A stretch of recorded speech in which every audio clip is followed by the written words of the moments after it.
I think the event like this is very, very important and very educative in the sense that when we talk about the creativity, and architecture and interior design is all about creativity.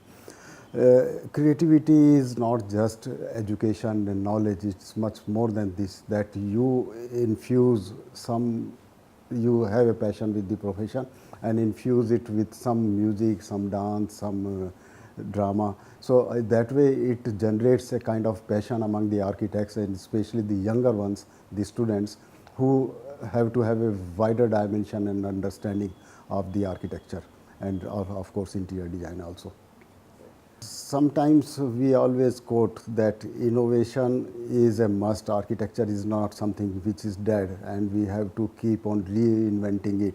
But it is a very systematic thing and it starts with the rethinking. What we have been doing, how we can rethink, we redesign, replan, resequence, recycle, and also it has all these attributes of innovation. So we have to be very systematic when we talk about innovation. Innovation is not something that you are sleeping in the night, you get a bright idea and implement in the morning.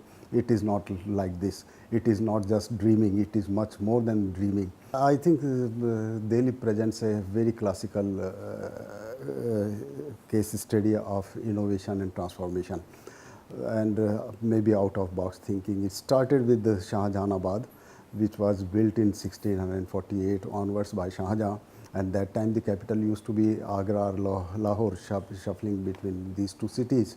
But Shah Jahan was a visionary and he was, everyone knows, created the one of the wonders of the world, that is Taj Mahal.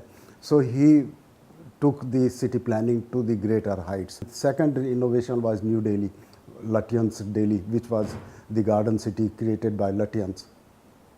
And this garden city became a kind of example of how the city should be planned. And he was a visionary. He planned the whole transportation system for 300 years, and he used to fight with the viceroy and many bureaucrats that we are not planning just for 5 years or 10 years. The city lives for 300 years. Think of very futuristic. And one third of the area of the city is in the form of greenery, which is unique thing, and it has become a kind of landmark city in the whole of the world, a kind of example better than Canberra, Washington, and maybe Paris, other capitals of the world.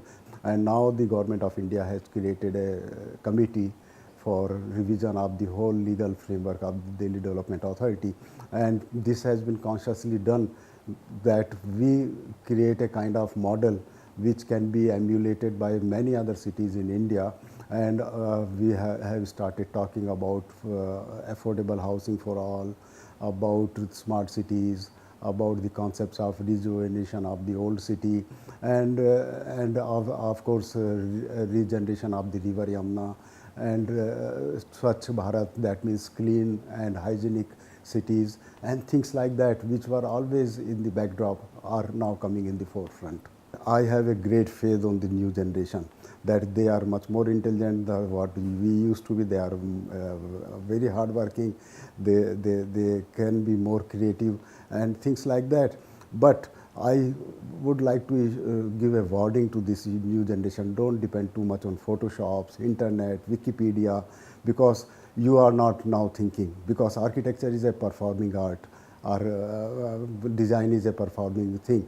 So unless you may be PhD, you may be a great scholar, gold medalist, does not matter. If you cannot dance, if you cannot sing, if you cannot do some practical work.